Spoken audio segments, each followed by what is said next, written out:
I have this old Bedford CF1 campervan powered by an old Nissan LD28 diesel engine, and it has a substandard heater core installed and a suspected non-existent thermostat. My intention is to rebuild and install an operational heater and replace or install a new working thermostat. I opened the bonnet and did some evaluation to get an idea about the work that needs to be done. Yes, I will need to replace this red heater, and to do so, this air intake plastic silencer should be removed first. The space is confined, and it is not easy to get to the bolts.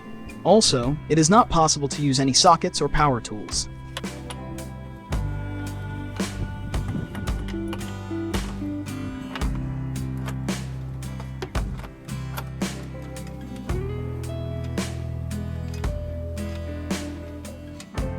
Anyway, first I need to remove any part that may obstruct the repair process. The air intake silencer is removed.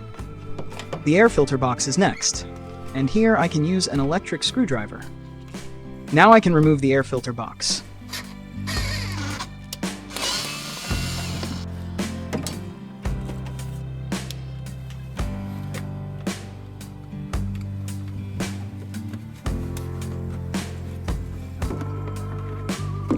The access to the thermostat was cleared. The thermostat cover can be removed, and will be removed. Though first, the coolant must be drained from the engine. I tried not to follow this sequence, and as a result, the socket snapped and hit my thumb.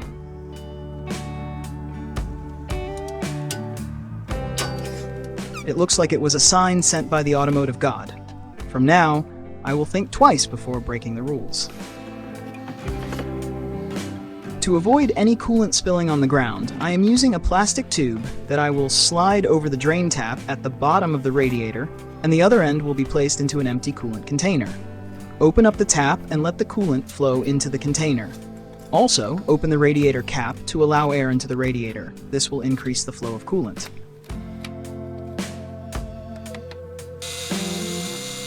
The coolant was drained from the engine, and now I can remove the radiator hose connecting the thermostat housing to the top of the radiator. Let's put all the removed parts into one chaotically organized pail, so it will be easier later to fish out all needed parts and put them back in reverse order. Now onto the thermostat housing removal procedure. It is obvious that this engine was exploited without a thermostat for a long time, probably around the time the USA went to the moon. They likely borrowed this part for their moon exploration program and never brought it back. So the bolts are rusty and stuck. To remove them, I carefully turn them anti-clockwise and then back-clockwise to clear the thread a bit.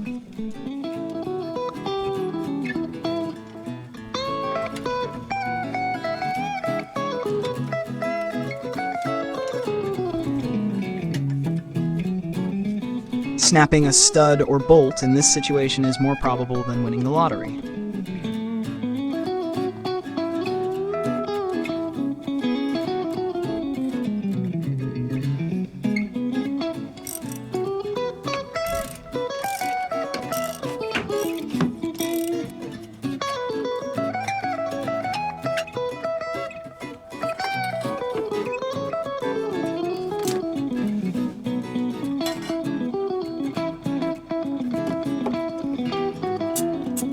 I added a bit of penetrating fluid, though it sounds a bit too late. The bolt already snapped. Now I can be brave enough to remove the other two bolts that are still intact. And yes, there is no thermostat. Also, the Japanese temperature sensor could not send the correct information to the British temperature gauge due to different resistance. In other words, they don't match. As a result, we have a cold engine with a gauge showing overheating. So, my idea is to install a proper thermostat, install a variable resistor between the temperature sensor and gauge, start the engine, and wait until the thermostat opens. Then, adjust the resistor so the gauge shows normal operating temperature, an arrow pointing to the center of the scale. Anyway, these are plans for later. Now, I'm still removing parts from the engine and need to deal with the broken bolt. I pack the thermostat housing with a rag so no debris gets into the cooling system. Now I need to deal with the broken bolt. My idea is to weld a nut to the sticking stud and try to unscrew it. Looks like this approach is working, especially after the preheating. No rush now, and I carefully remove the bolt.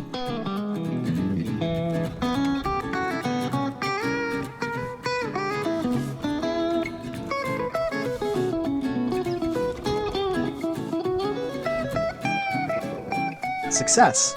The bolt is successfully removed. Okay, back to the thermostat installation. I bought this thermostat from a local vintage car club parts department.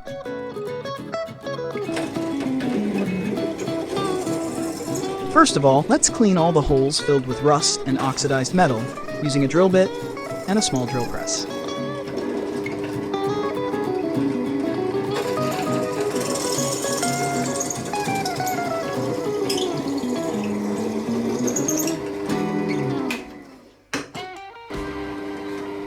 The second step is to wire brush the housing and remove all the oxidation.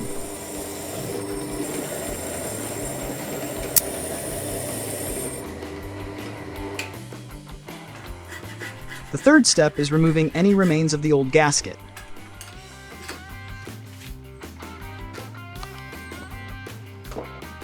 The fourth step is to fabricate a replacement gasket. I'll try using some grease to imprint the shape of the flat connecting surface of the thermostat housing onto a gasket material so I can cut it as precisely as possible.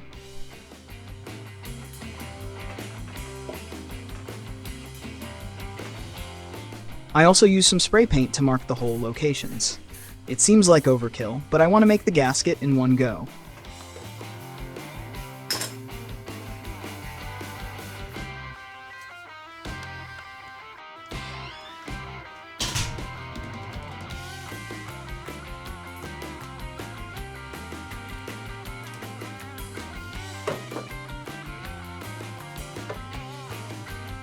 To punch the holes, I use a flywheel-operated press, which is handy and works for sheet metal too.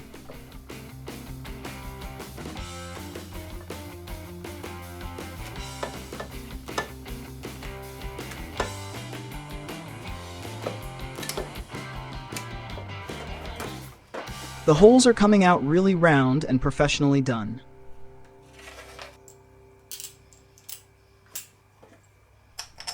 I fixed the gasket to the thermostat housing with new bolts, so I can cut the center of the gasket without it moving around.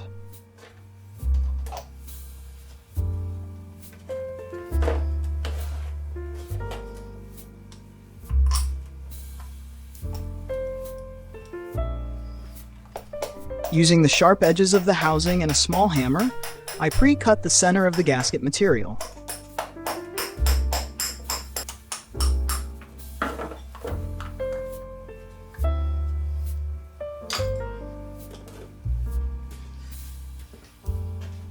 Then, with the help of a small cutter, I finished the gasket fabrication.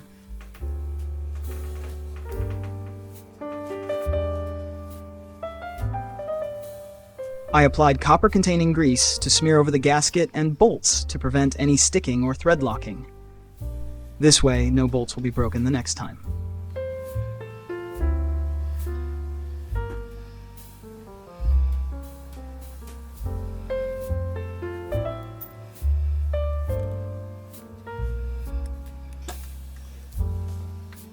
Now I can finally put the thermostat and housing together. Though, for now, it's a temporary assembly as I still need to install the air filter box mount, which attaches to the top of the thermostat housing with the same bolts.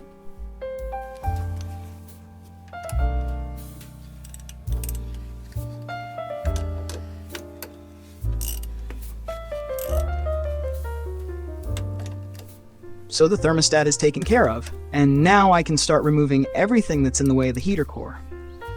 First, I remove the overflow reservoir.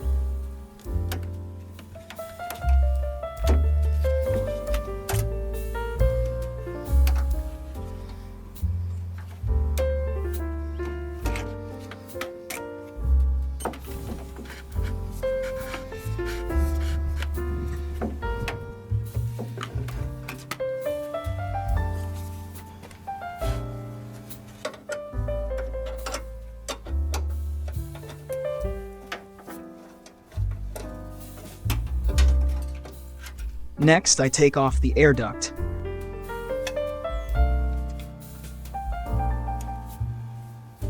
Then I disconnect all the electrical connections.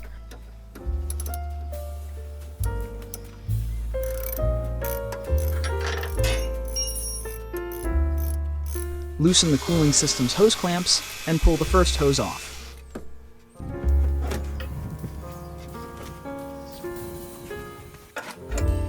Now I remove the heater core mountings.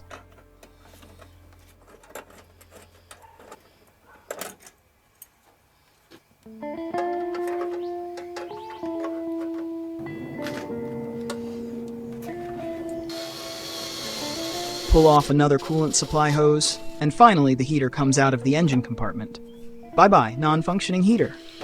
And hello, endless possibilities for another substandard heater installation. Anyway, I'll try my best. The unscrewing continues, and the next part to remove is an adapter plate, which was used for the previous heater installation.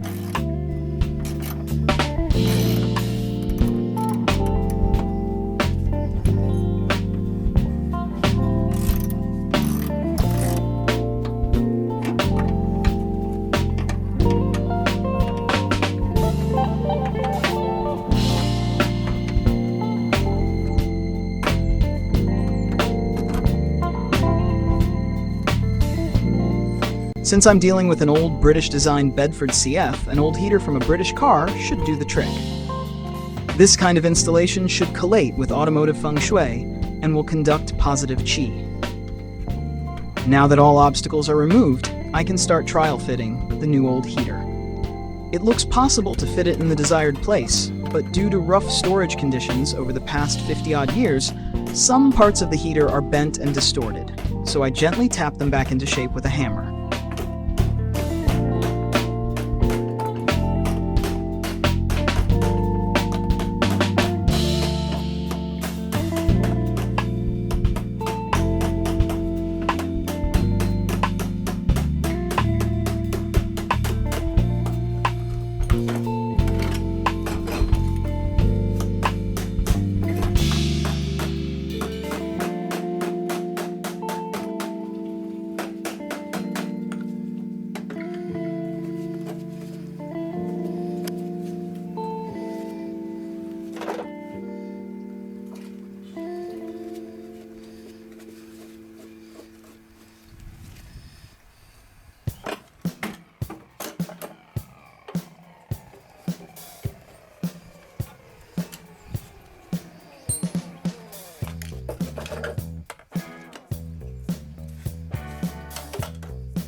After straightening the bent parts, I try another fitting. It looks good, but the air output tubes are too far apart, making it impossible to squeeze them through the opening. The correct solution will be to relocate one of the exhaust tubes closer to the other and plug the unwanted opening. To make this adjustment, I take the heater box apart to handle the tube relocation more easily.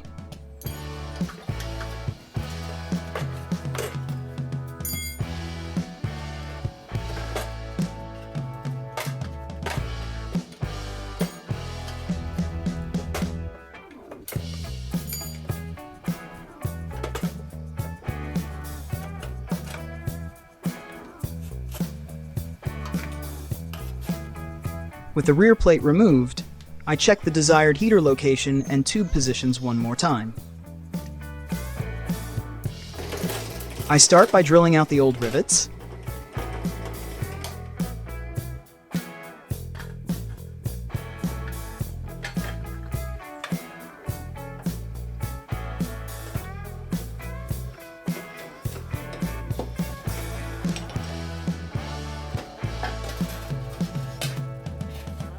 Then using the same drill press to cut a new opening where the old tube will be riveted.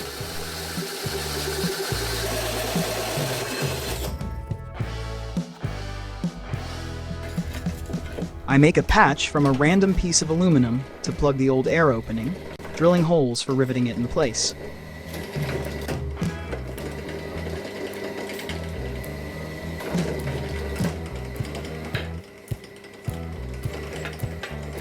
Next, I drill holes for riveting the tube in its new position.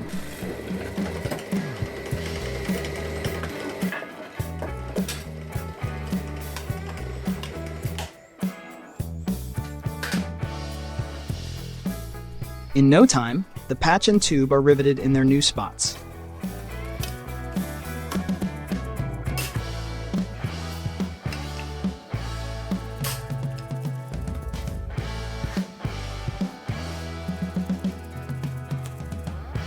Before reassembly, I take the opportunity to disturb a civilization of dust mites and fungal spores with a blast of compressed air.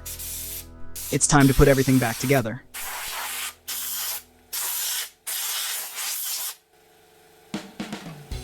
The heater core now looks much less sophisticated, but mistakes are still possible. After all this, I hope the heating core will fit onto the adapter plate.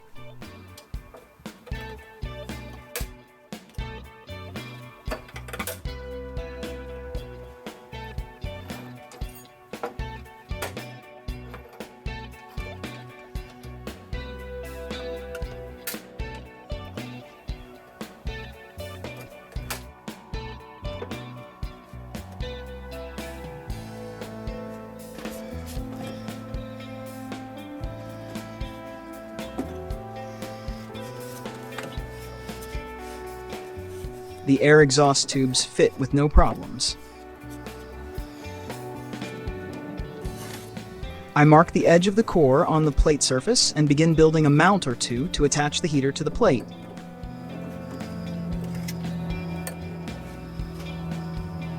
The wisest course is to reuse the old mounts, then fabricate and add some new ones as necessary. For now, I mark the metal that needs to be removed from the old mount, plus mark the adapter plate for drilling.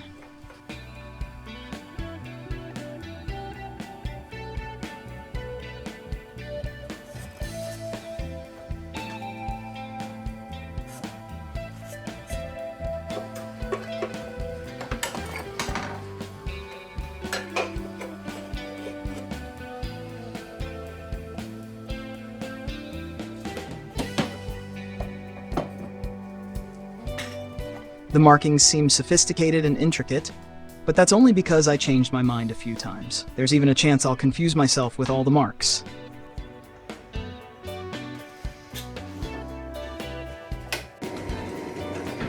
Anyway, let's drill some holes.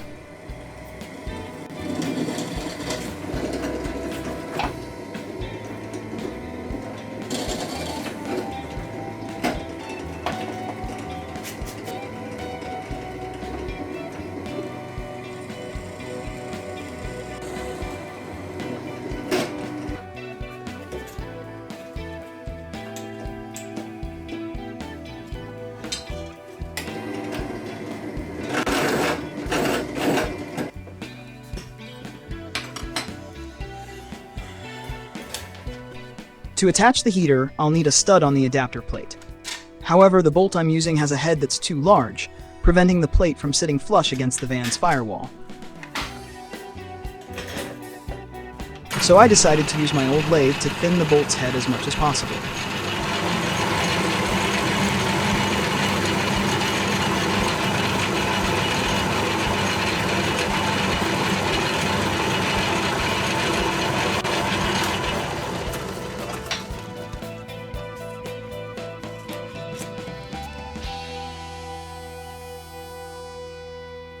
Okay, the bolt head is now thin enough to be hidden under the rubber seal.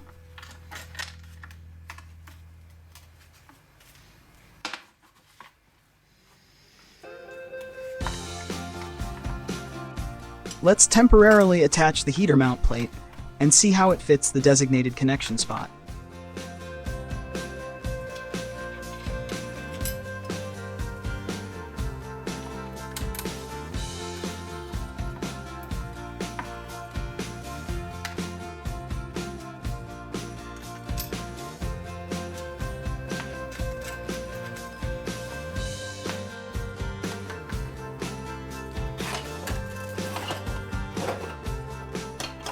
It seems that I need to cut a bit more metal. The slot must be longer to expose the threaded connection.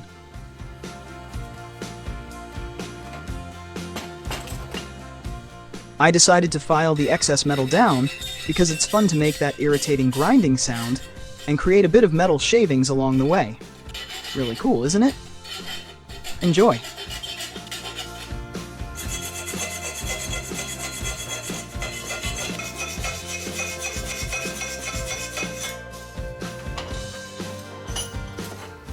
Now the filing is done, so I need to check again if the slot in the metal plate will correspond with a thread on the heater side.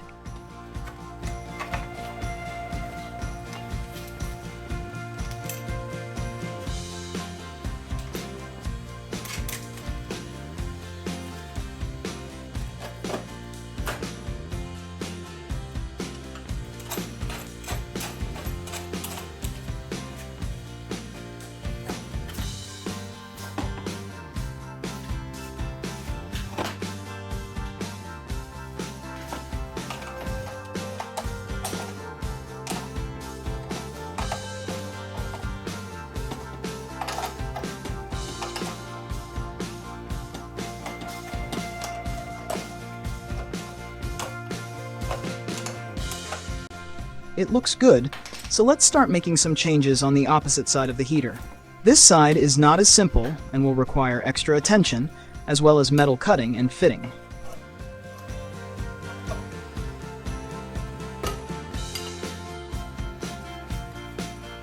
Before cutting anything, I produce a simple sketch.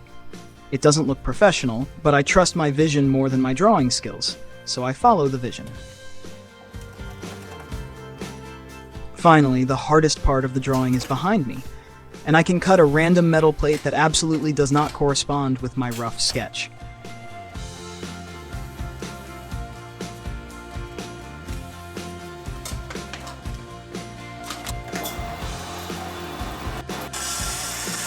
As usual, my machinery isn't quite suited for the task, and blade loss is the most common problem at the most important moment.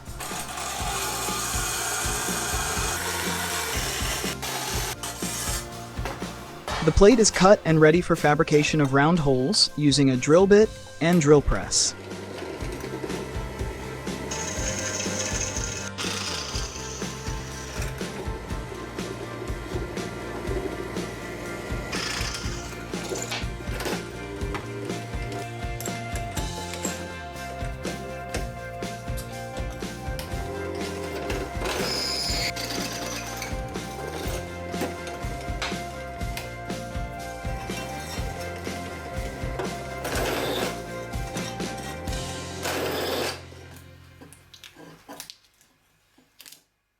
The holes are done, the wrapping is removed, the plate's edges are ground smooth, and the sharp corners are cut away.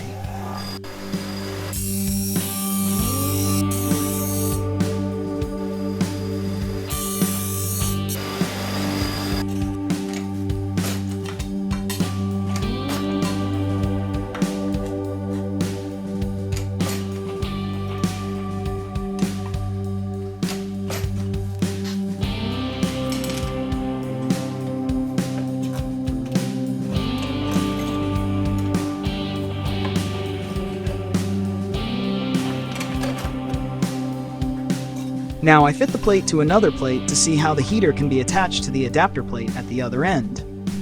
The plate fits as it should.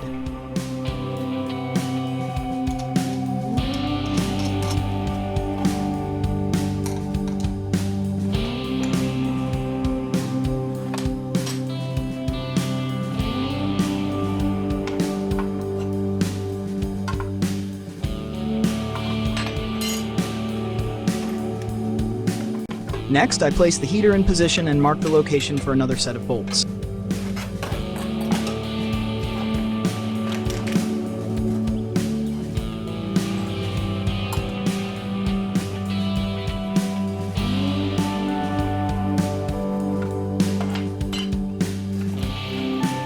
The two extra holes magically appear, and I screw the extra bolts into place.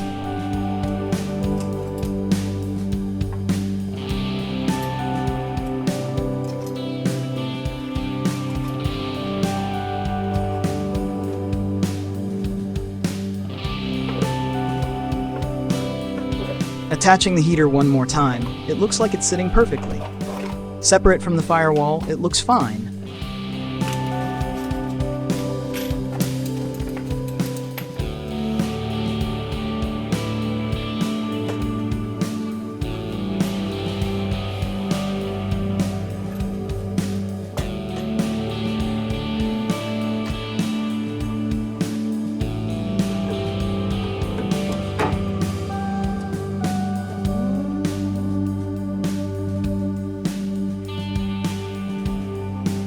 So now I check how it fits under the hood by installing the adapter plate onto the firewall first.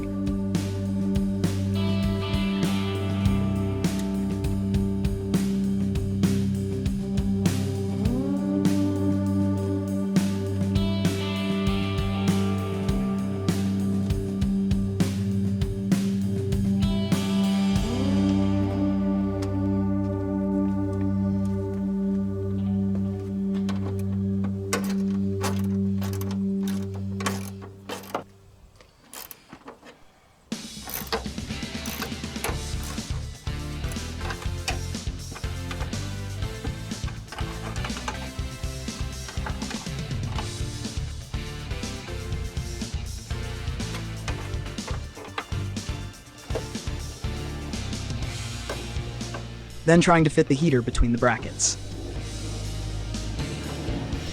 Now, the core can be attached, but I still need to sort out how to push an airstream through the core.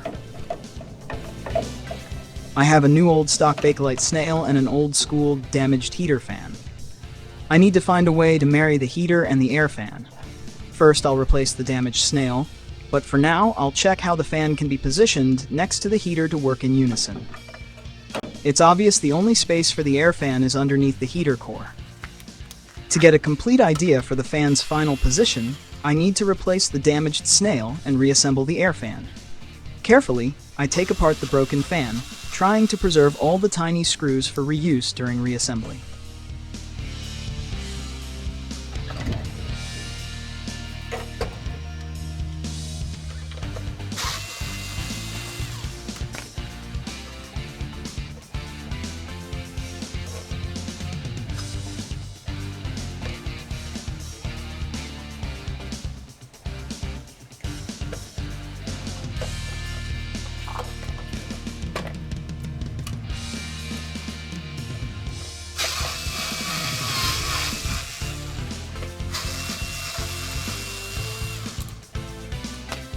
The fan is high quality, deliberately overbuilt, and has clearly outlived its previous vehicle. The snail, made of Bakelite, looks brittle, probably dropped or stored with heavy parts. Regardless, I need to ensure no screws are lost.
Before attaching the snail to the motor, I need to modify the original mount plate to fit my camper.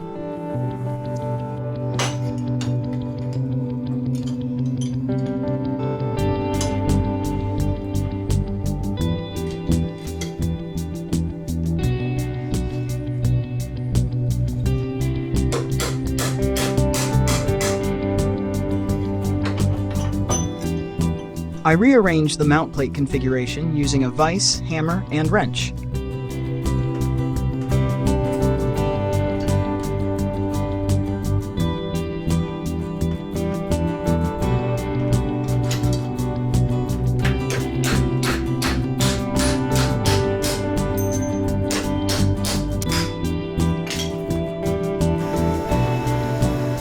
The part looks fine and suitable for attachment to the snail.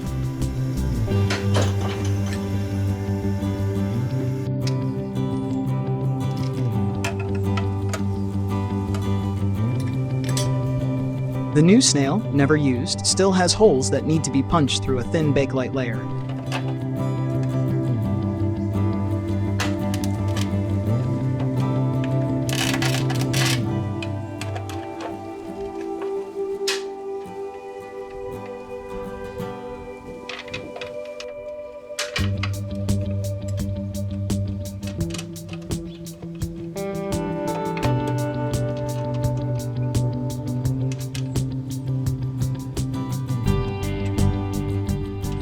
I add copper grease to every thread to prevent rust or seizing.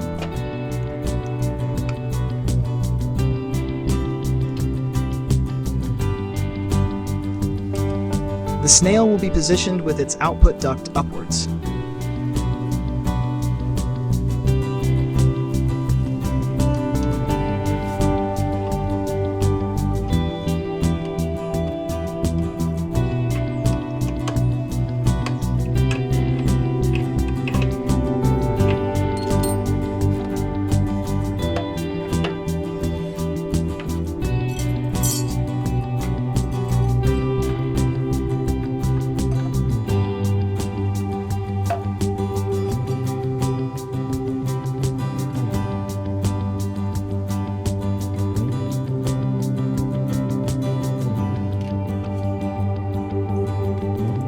I need to modify another metal plate for the mounting contraption.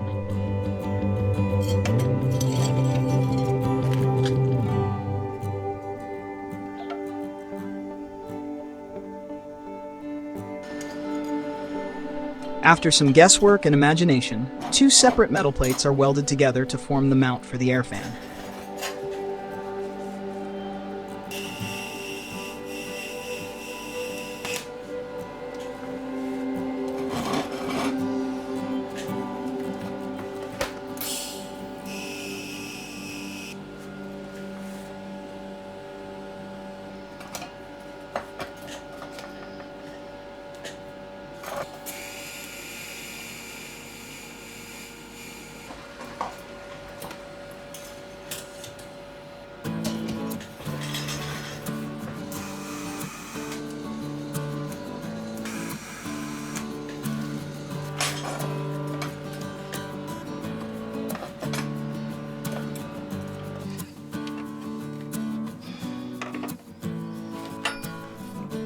The mount looks good, but it's incomplete without two holes for bolts.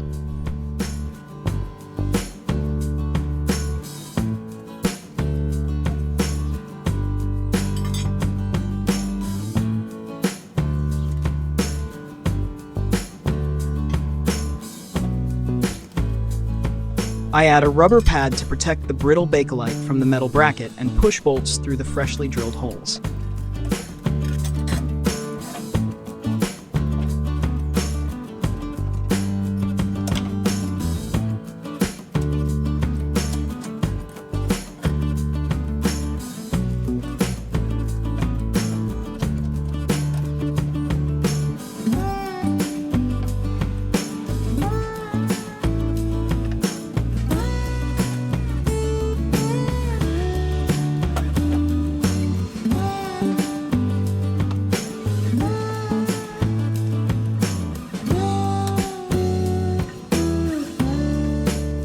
The bracket fits the snail mount, so I now attach the bracket to the van's body using a random stray nut welded decades ago for some other equipment.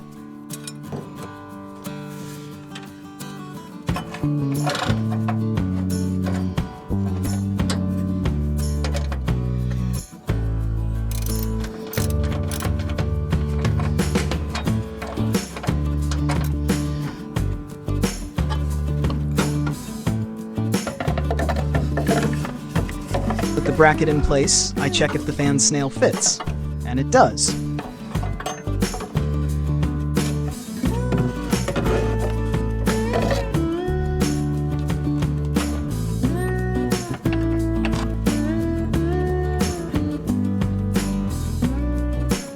So I attach the fan and motor to the snail, carefully placing all the screws and securing them with tiny spring washers.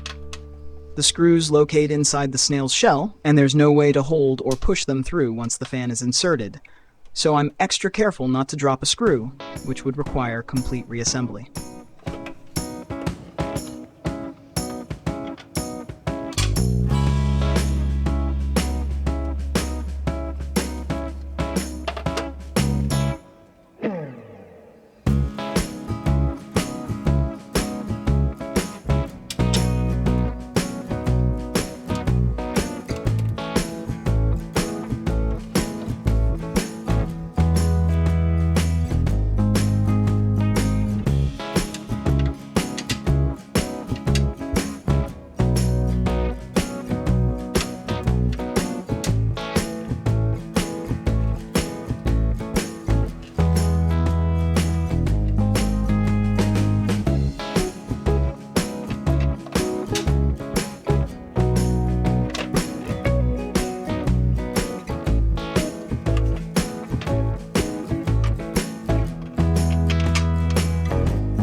Luckily, no screws are lost.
I tighten the nuts and start stripping the electric wires and attaching the connectors.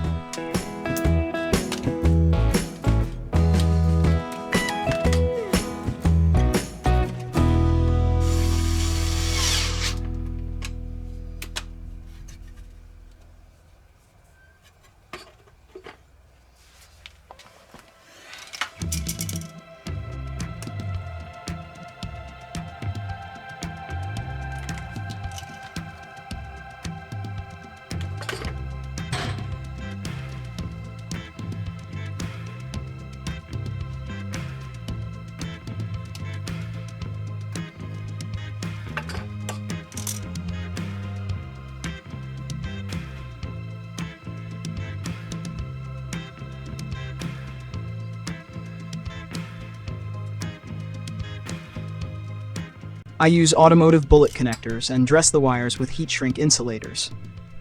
Each lead has a polarity identifier, one red, or what was red decades ago, for positive, and black for negative.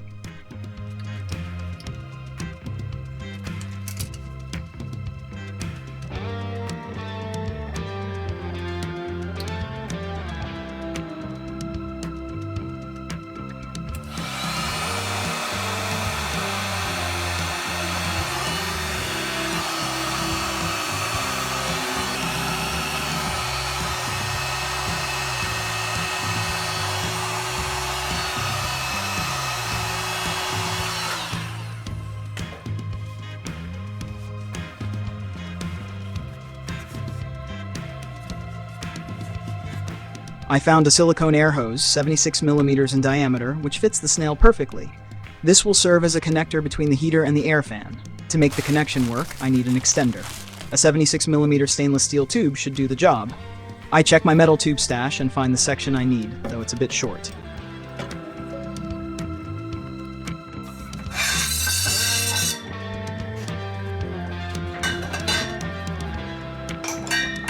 I cut a tube section to the correct length.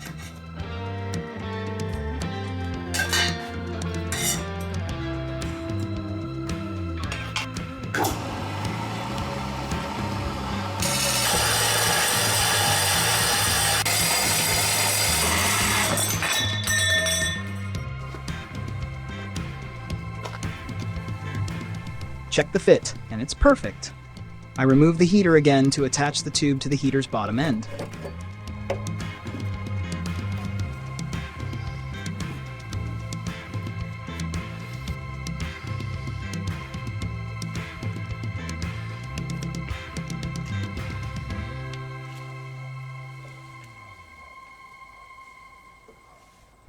I mimic the original air duct connection.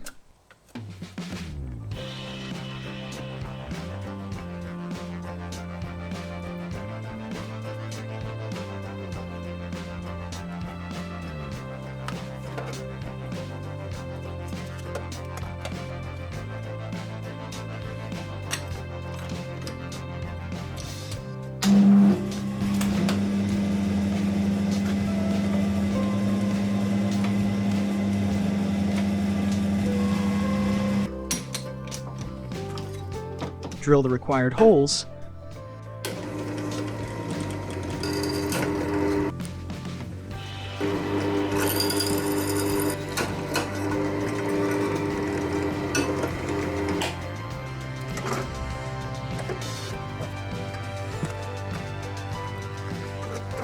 and reuse the original screws to secure the new duct to the heater shell.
I add silicone sealant to ensure a secure, airtight connection.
To strengthen the construction further, I repurpose an old connection welded to the old air duct.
After some welding and drilling, the metal connecting part fits well. Now, I put everything together. The air fan is in place.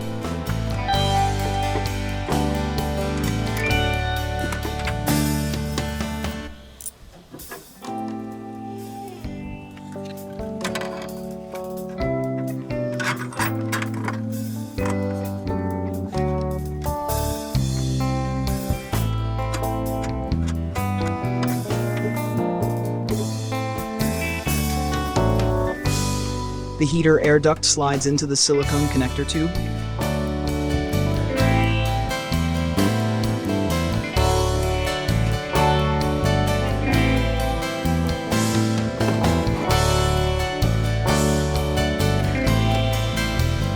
And all bolts and nuts are aligned and tightened.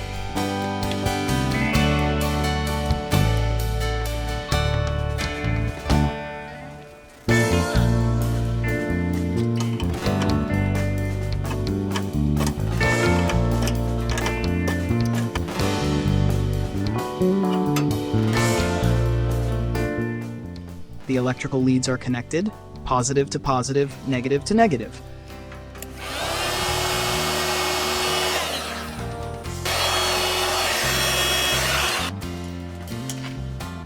I check the continuity and connect the air fan motor, securing the wiring with cable ties.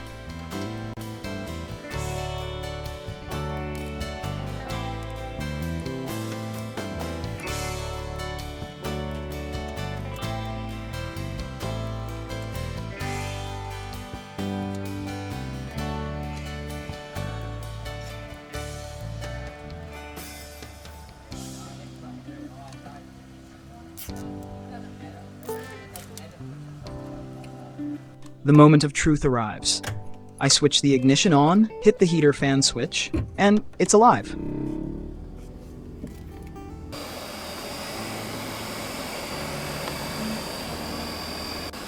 The airflow is strong, promising a warm, cozy interior.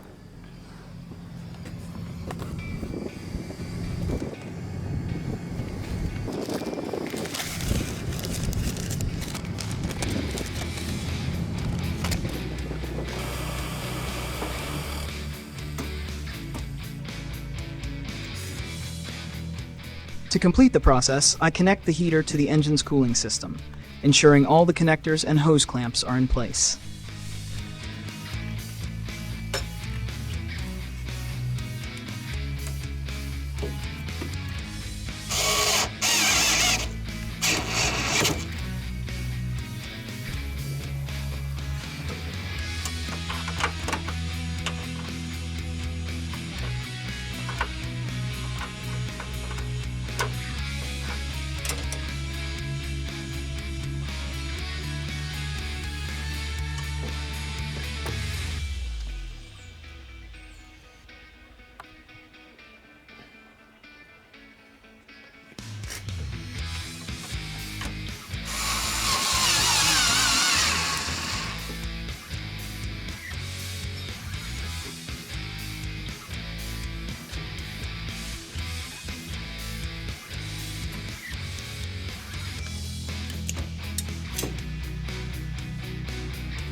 The heater is connected, and I now connect the radiator to the thermostat housing, with the new thermostat installed.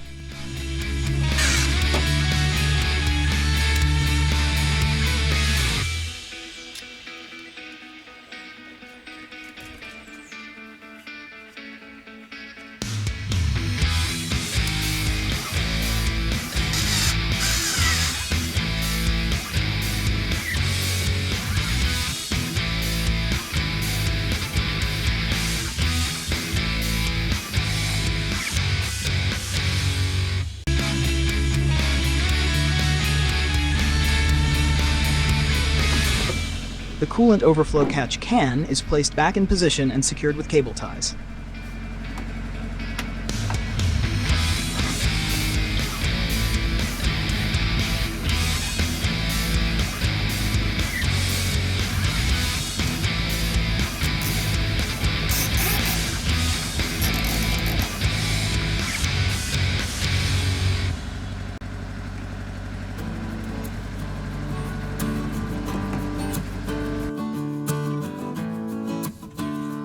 The air filter also goes back where it belongs.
With the coolant filled, I start the engine to ensure it runs at a stable, proper temperature, maintained by the new thermostat. I also check all the connections for leaks.